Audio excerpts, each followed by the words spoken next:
Welcome to episode 131 of Nintendo Unleashed. That's a palindrome, folks. Um, Nintendo Is Unleashed it? 131 is not episode Oh, 131 of Blizzcode pod or Nintendo Unleashed podcast. That would be quite the coincidence. There would be a conspiracy around that. Anyway, 131 though, that number is a palindrome. If you don't already know, Nintendo Unleashed is Blizzkick's weekly sort of Nintendo podcast. Unfortunately, we thought we were going to have Arms with us this week, but he disappeared. Hopefully, he'll join us later in the episode. We'll have to wait and see, though. I'm here with Connor hi there. and my dogs who are downstairs. If you hear them barking during this episode, I apologize. You probably will. Uh, anyway, this week, not a ton of topics, but some things we can go pretty in depth on. Talking about Animal Crossing Pocket Camp, which was announced and released, I think, in the last 2 weeks. I forget if we talked about it last week. I don't think we did. Or not last week, but the week before last week. Yeah, so I think, yeah, it has been announced and released since we last recorded. It was episode 129 that we talked about it. Oh, did we? Yeah, because it's the Oh, final topic there. I see. Okay, never mind. So, but it released nonetheless. I've been playing it a lot. Connor, I imagine you've been playing it a bit too. Yeah. Of course, I'm your friend on there. And we'll be talking a little bit about a major update that came to Splatoon 2, which has been sort of addressing some of the people's biggest issues with the games, mine included. And Pokemon Ultra Sun and Ultra Moon came out, so Connor will give impressions for that game. I've yet to pick it up, but I'll hear what he has to say. Anyway, as always, we'll start off by talking about what we're playing, aside from Pocket Camp, because we'll talk about that later. So Connor, what have you been up to? I don't remember if I finished the final boss of Mario Odyssey last episode or if it was after that, but either way, I did that and played some of the post game. I haven't really played it since Pokemon came out, but I still played it since we last recorded. Yeah. I also played mobile stuff, Pokemon and Pokemon Go, Love Live. I haven't really played Magikarp Jump though, because that game kind of gets boring after a while, and I was only really playing it while waiting for the bus before because I could play it without needing to turn data on and waste data, but it's just boring now. Yeah. Also play City Skylines a bit and Pokemon, which for the most part it's basically just Sun and Moon with added stuff, which was what I was expecting. Trying to think of some of the things. Well, there's Mantine Surfing. It's a new mini game thing that it was added in between the first two islands. So instead of just like taking a boat from the first island to the second island, you now surf. And there's a couple other places you do it.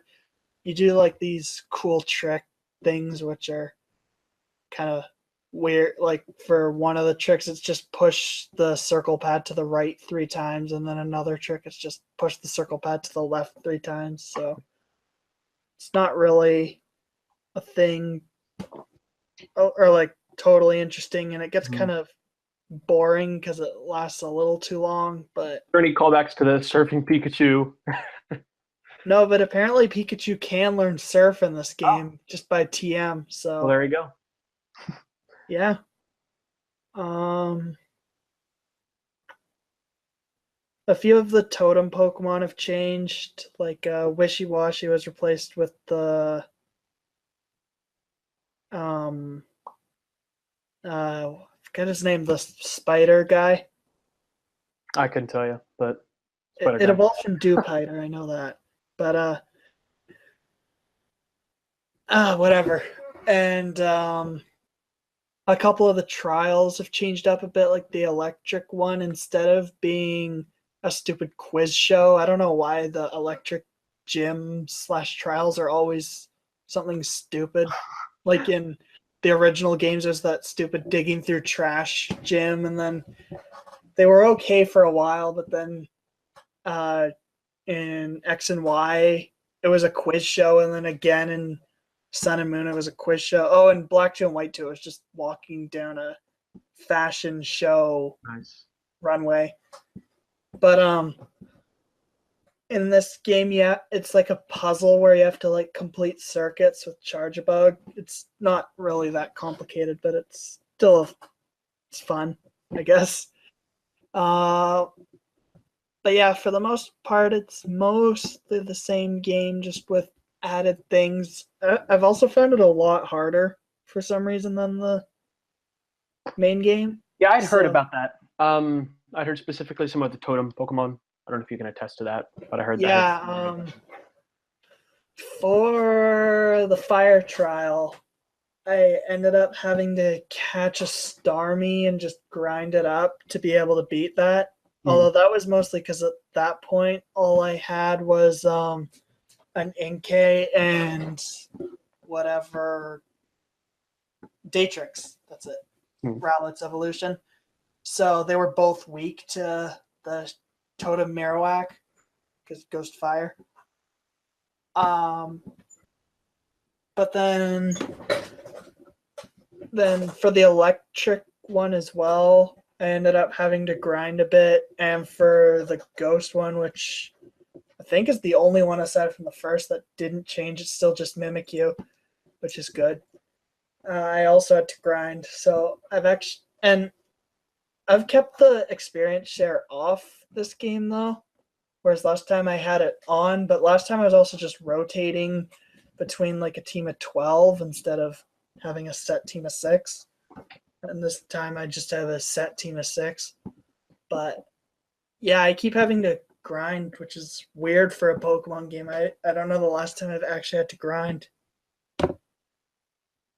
That's a shame. Well, yeah, I mean, I've never been a fan of grinding, but if you keep the EXP share on, you'll probably be able to not have to deal with grinding. Yeah. Now, I remember from what I played of Sun and Moon, that never really, the original games never really made itself an issue. So, yeah, cool. Anything else for you? Aside from Pocket Camp, I don't think so. Okay. So for me, I finished up Doom on PS4. I might actually write a review for this one. It's been a while, but it's been one of my, for me, probably my favorite first-person shooter campaign I've ever played. And I've played a fair share. It feels so.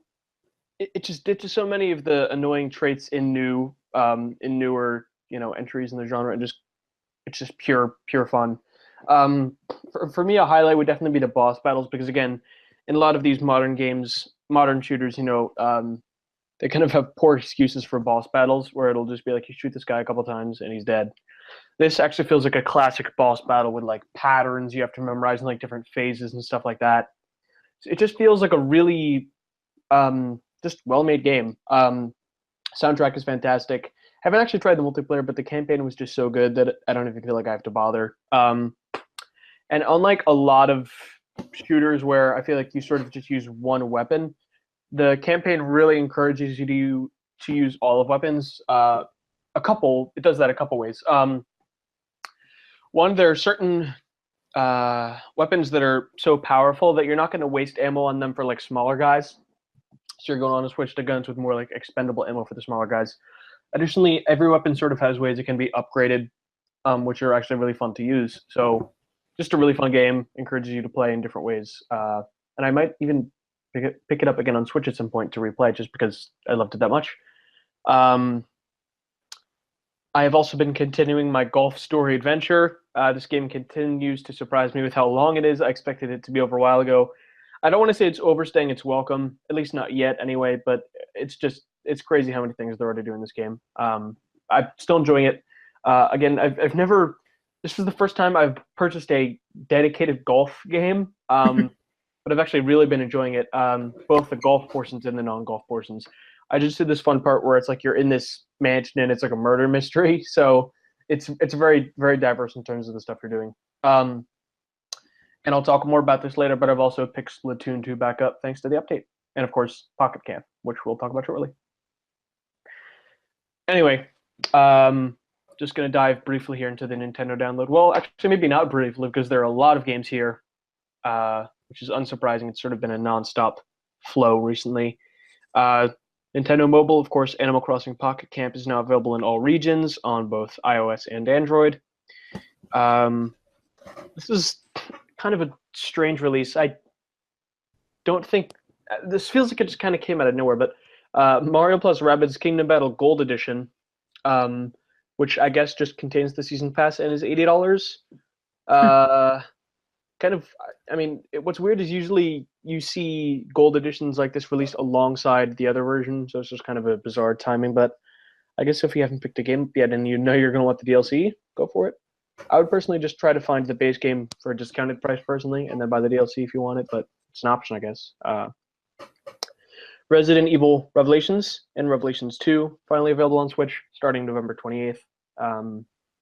So you can buy them separately for $20 each on the eShop or together as a retail bundle. And apparently, from what I've heard, these ports are actually quite impressive. I might check them out. I own Resident Evil Revelations 1 on Wii U, but never really played through a lot of it.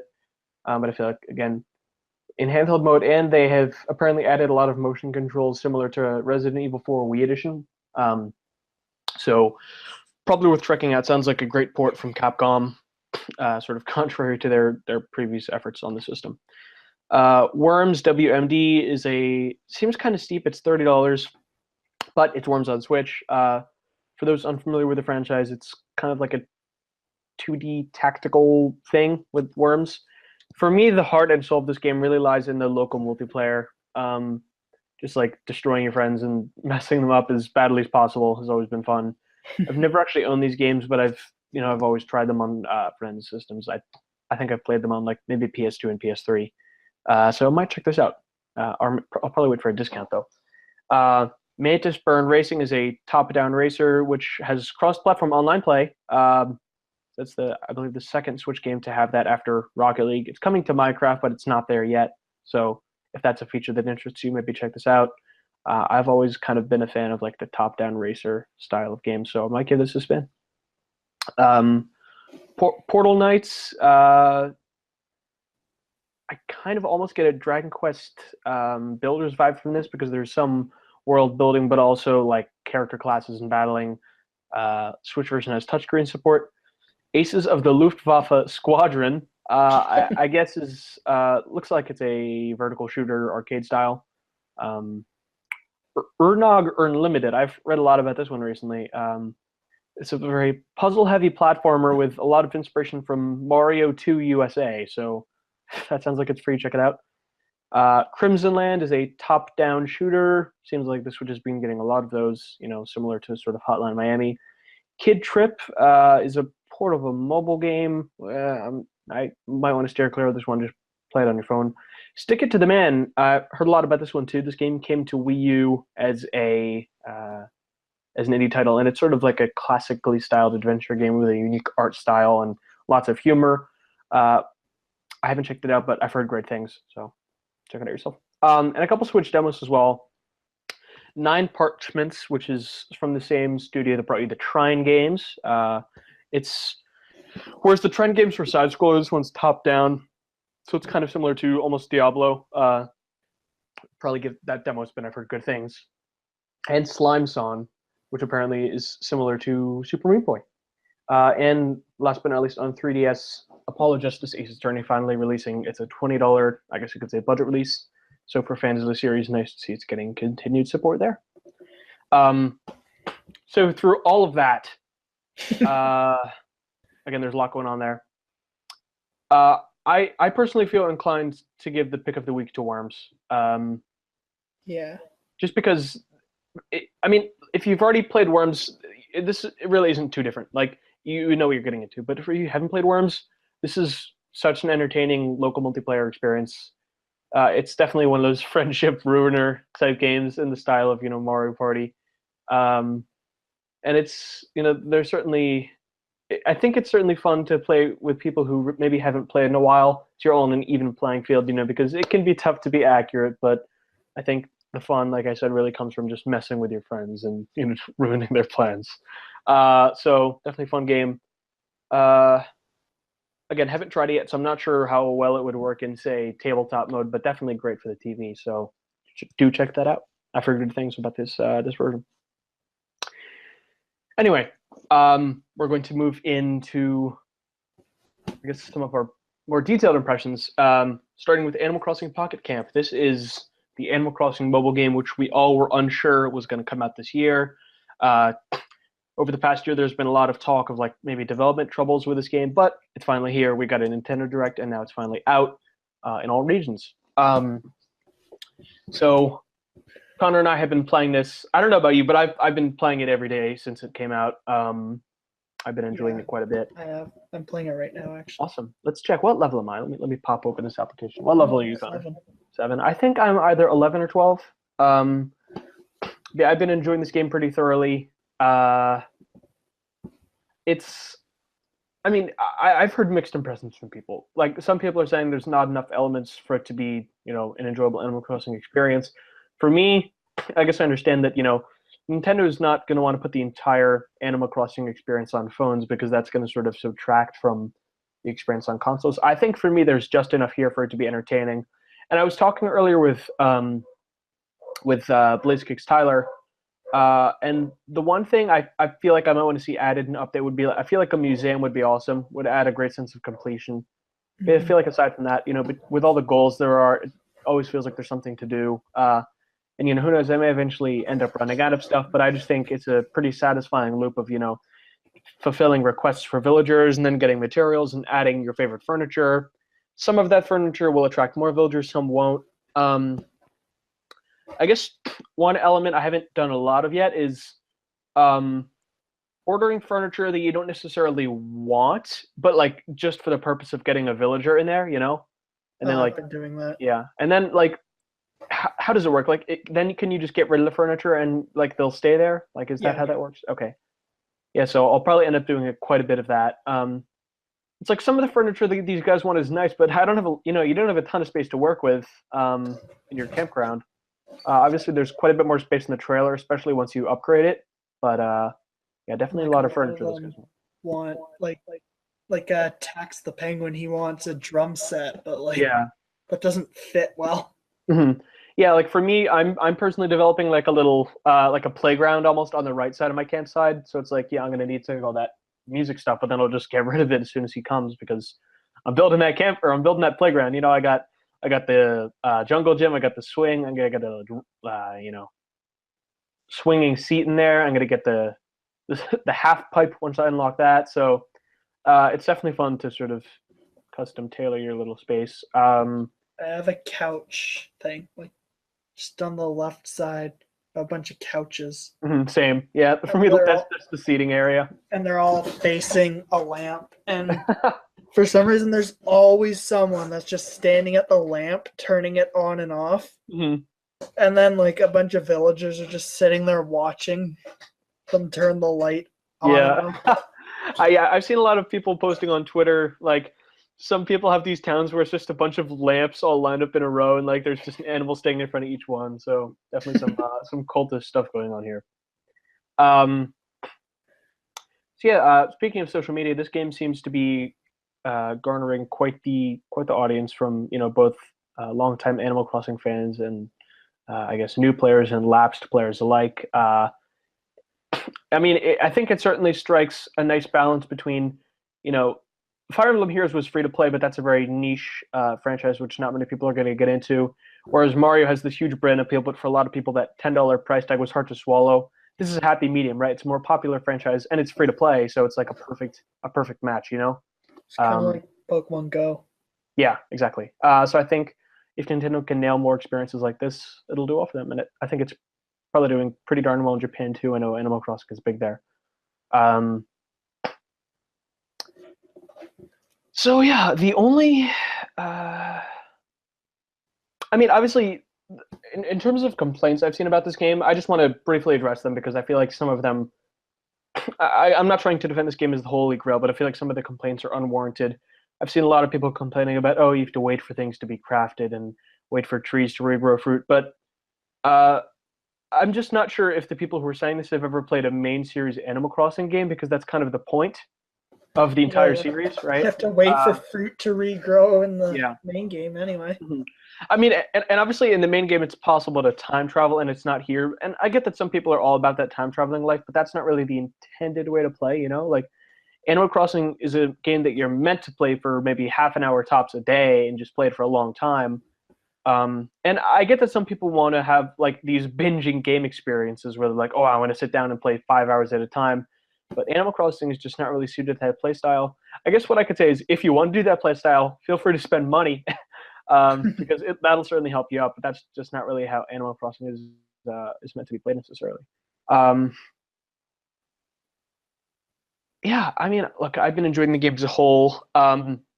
Granted, it can feel repetitive at times, but like it it it doesn't need to be complex. You know, I think the simple task of leveling up and going from area to area and gathering stuff is just simple but enjoyable. You know, um, music is great. You know, it's got. I'm very happy that it has the Animal Crossing day and night cycle because that's definitely one of my favorite things about the game. Kind of, this app is sort of reminding me maybe a little bit of why it's hard for me to get into Stardew Valley.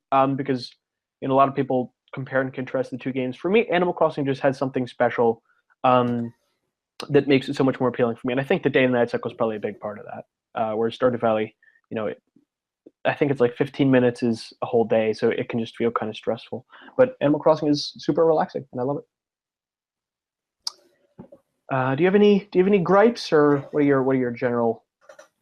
I wish the Able Sisters clothing store was there all the time Mm. and had more stuff because I hate the main shirt or the default shirt. At least the one I got. I don't know if they're always I, the I same. I have think they're all like the a same for guys. Yeah. purple striped Yeah. sweater.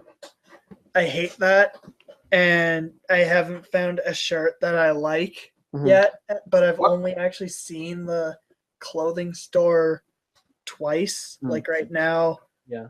it's the hat store, and for some And reason, Kicks keeps showing up. yeah. And yeah, it's like they only have three clothing items at a time, so not a lot to choose from. For me, I guess my workaround for that. So I forget how I obtained it. I don't think I bought it, but somehow I got a dress. So I put it on, and when I took it off, I just had a plain white T-shirt on, which Oh, I like a lot more than purple. So, I have that dress too. I don't know why. oh, okay. Yes, Maybe if you hate the purple, just just do the plain white T-shirt hack. I can't Highly take the recommend it. dress off. Oh, you can, you know, huh? Oh, Oh, no, wait, I know pants. what it. If you Yeah, put pants on while you're yeah, wearing, yeah, yeah, yeah. okay. So do that, and then your shirt is infinitely better. Now I have a white muscle shirt Yep, in the same. cold, and I'm wearing a toque. So yeah, I agree. I guess it would be nice if either they could make it so the Able sisters are always there, or make the selection a little bigger. I agree with you there. I haven't actually. The one thing that could help with that is apparently you can craft clothes, but I haven't unlocked that feature yet. Yeah. Now it says crafting clothes is coming soon. I don't know if that means you unlock it at a certain level, or if they're adding it in an update. I don't know what that language implies. To me, it kind of sounds like they'll be adding it in an update. But once they do that, hopefully it'll make things easier. Hopefully. One other thing that I want is oh crap. Oh yeah, like there's a bunch of series staple characters that just seem to be missing. Like Hmm. Tom Nook is replaced with Timmy or Tommy. I don't know which Yeah. one. I can't tell them apart. Maybe it's both. Um, actually, probably talking to him would help. Yeah. But or like Rossetti, I don't think is in the game. Hmm. Tortimer, Cap'n. Just like I don't know why all these characters are missing. That's true. I feel like Even maybe. Rover, like it was Yeah. What the KK heck? that greeted us. Yeah. Hopefully they'll have like events or something for them because I think you can get KK to live in your camp, right? I don't know. Maybe. So yeah, I think I've seen pictures of him. So maybe they'll do events for those characters where like you can get Tortimer to live in your town, or uh, the some of those other characters you mentioned. That'd be kind of cool, I think. Fun way to rope you back in if you're falling out. I Um, also I wish there's also the holiday events Mm. Like Thanksgiving just passed, Yeah. and that No had like Franklin. an event. I think it was called the Harvest Festival. So even if it's, I'm pretty sure those change in every game anyway, so it's not going to be the exact. But I just wish those like special villagers were in this and like had some kind of event going on. Gotcha. Anyway, that's Pocket Camp. I know I'll continue to play it. And I guess we'll give more impressions as we continue. See if it continues to be fun. Anyway, next. Well, I don't know if you've tried this out. I don't know if you or your brother owns Splatoon 2, but I'll be able to give some We do impressions. We do not. So, anyway, update was announced and released for Splatoon 2. It is a pretty major update. So it does a few things. First, there are new maps being added. They have added new hairstyles, increased the level cap substantially, added some new music, and made it so you can finally switch weapons between battles without having to leave your lobby, which is awesome. Um, that was something I hoped was in there at launch, and when it wasn't, I doubted it was going to get added in an update, but it did. So I'm very excited. So trying this out, I mean, there's not much to say. The new music is great. The ability to change gear is super awesome. There's also a new salmon run map, which is great. Personally, earlier in this year, I kind of voiced some concerns that the content updates for Splatoon 2 were much slower than they were for Splatoon 1. And so because of that, I was actually worried that Splatoon 2 would end up with less maps at the end. But now it looks like they're really stepping up the rate of things. And, if they can continue this pace, then my worries are erased, essentially. So yeah, if you search Nintendo Switch on Twitter, pretty much 5 out of 6 posts are Japanese players with screenshots from the game. So clearly, Japan is obviously the biggest region for Splatoon, so it seems like it's being well received there.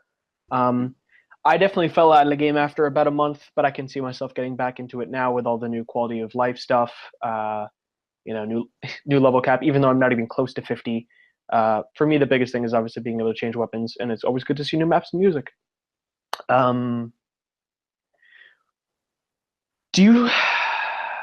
I don't know. Like, as someone who hasn't, tried out the game, do you have any feelings about this update, or is it just kind of a blip in the radar for you? It's cool. Like I don't think you could change weapons in Splatoon 1. You could not, which sucked. Yeah, Yeah, that that was one so of the biggest things. that and like the inability to choose which ranked battle you're playing were probably my two biggest complaints because Hmm. I didn't really have issue with the maps because like not being able to choose the maps. I do wish there was more at once though. Like Yeah. especially like I could see starting with two because there I don't remember how many in Splatoon 2, but there was only like 5 or Yeah, something in yeah. There were 5 when Splatoon 1 launched. Splatoon 2 launched with 8, which is a little bit more. Yeah, it'd be nice if it was 3 maps in rotation at a time. I agree with you there. What or they like did, eventually even give like 4 or 5 maps a yeah. rotation or something. Hmm. Yeah, so what they the one thing they did for Splatoon 2 in that regard is making the rotation time 2 hours instead of 4, um, Mm. which definitely helps. But I agree, it would be nice to have a couple more maps in the rotation. But this is definitely a big step, and hopefully they can continue improving stuff like that in the future. Also, tons of new pieces of gear, including I think what was a Famitsu winner, where it's like this adorable camo outfit with like kelp like hanging from the helmet, and it's just I love it so much. And I think there's like face paint or something too. So um, definitely an impressive update. And one more thing, I think that's kind of it for Splatoon. But one more thing I recently want to talk about, which I'm very happy about, which Connor just sent me, um, is that so back when Sonic Forces released, what a couple weeks ago, a few weeks ago, um, in the I think like the PC code for the game or something, people found Sonic shirts and thought maybe they were just left in as like an Easter egg or something. But now, for all versions of the game, those have been made available as free DLC for the I guess custom avatar or character, which is hilarious. Sonic Forces, from what I've seen, isn't really a great game, but despite that, it's always fun to see Sega. Sega's interaction with the community has been very positive in the past couple years in terms of social media, especially with Sonic. So, cool to see that sort of carrying over to this game. Well, I mean, they know their target audience is all about the memes, so Yeah, that's true. why not just go all out? Like, they like memes, we'll give them memes. This is true, yeah. We'll Even give in, them OCs. I think, and even, I mean, I guess it kind of makes sense to have this shirt because this is one of the biggest Sonic memes. But I think personally, my favorite thing they've done, I think in Sonic Forces, or sorry, Sonic Mania, I think it was originally in all versions, but then got patched out of every version except the Switch version. I don't know if you're familiar with the YouTuber video game Donkey, but he's just a YouTuber. And like for some reason, there's a voice clip of him in the game. Hold on, I'm gonna try to pull it up. Donkey Sonic Mania Easter egg. It's incredibly bizarre. Hold on. Donkey Easter egg in Sonic Mania. Hold on. I'm not gonna bother hunting it down, but I know there is a level where it's just like Donkey. Like if you go to a certain spot, you just hear Donkey like scream or something. They put weird stuff in their games, but I kind of love it. So yeah, cool to see them continuing that, even if it's through DLC, and it's free DLC by the way in all versions. So if you've got it on Switch, download this shirt to enhance your play experience. I really hope this shirt appears in cutscenes because I feel like it would be so good to just be like in a super serious cutscene, and then have like your character turns around, it's just Sonic. Good stuff. Good stuff. I put Sonic Forces on hold at the library, so I'm really hoping this shirt's still. Actually, I could just claim it now. Do you need the game to claim DLC? I don't think so. I think you can just claim it now. Okay, so you should probably hop on that now. Yeah. Just so I can have that shirt. Mm-hmm. It'll greatly enhance your play experience, I'm sure. Mm-hmm. Anyway, that's about it for our main topics this week. We actually have plugs making their grand return. Connor, I'll let you go first. And I actually have a plug of myself after you. Oh, 2 plugs. So I forget when I first said I was wanting to write this, but I finally got around to writing that editorial on my favorite anime scenes. So I don't remember how many I put in there. I think around 11. I didn't want it to be 10 because it's not a top 10 list. So yeah, go read that if you want to see what anime scenes I like. Nice. And I'm plugging a thing I just recorded, which I think it's going to be in a podcast format, but it's coming from Tyler, who is at ReplayTyHeretic on Twitter. And it's, I guess you could say, almost an interview/discussion series called One on One, where we talk about various topics, including video game life. We discussed things like Game of the Year and open worlds, and it was a fun time. We talked about Doom. We are both big Doom fans, so that should be out in the next few days. I think it'll be a very interesting series. It's a little over an hour long, and I believe he'll be doing it with other BlazeKick members in the future. So stay tuned for that. Seems like a very special little project. Yeah. And anyway, I can confirm, at least on the PS4, you can claim DLC without owning the game. This is brilliant news. Thank you for sharing. Just a Sonic T-shirt. Folks, you heard it here first. Let all your friends know. BlazeKick told you. That's the power of BlazeKick. We got those scoops. Let your friends know that Unleashed just gave a PS4 scoop. Mm-hmm. Nintendo Unleashed just gave a PS4 scoop. Breaking boundaries. Anyway, be sure to follow us on VidMe if that's your preferred video platform, or if you're on YouTube, you can subscribe to BlazeKick Media. If you're watching the video form of the podcast, you can give it a like, share it around on Twitter, Facebook, Tumblr, wherever. Subscribe on iTunes and Google Play Music. You can leave a rating. And of course, we should probably mention that. For some reason, like GoDaddy, who is our host provider, changed how you upload files, and we can't figure it out. So until further notice, the audio version of the podcast will be delayed because we have to use that to upload them. We don't know when the audio version will come back, but Yeah, so sorry. for now it's fine. Yeah, for now you guys can just go to either YouTube or VidMe, and of course if you're listening on YouTube, you should just be able to download the episodes, whether that's through YouTube Red or some illegal program, your choice. But regardless, that should be back soon. Anyway, and of course you can follow us on Twitter. I'm at Dashy007. I'm at Double31. You can follow Blazekick at BlazekickTweet, and our podcast can be found at Nin Unleashed. It's been a while since I've tweeted there. And of course, Blazekick should be working. I know earlier you were having some trouble accessing it, but I think it's good now. Yeah. Blazekick.com is our home for everything, and you should be able to see the podcast there as well, posted. So if you need another way to listen, there you have it. Anyway, that is all for this week. Thank you guys again for tuning in. We apologize for Arms' absence. Hopefully he'll be back with us next time. I think we're approaching a very unleashed Christmas, so hopefully we'll have some kind of special content prepared for you guys then. All right. Thanks for listening. Bye-bye.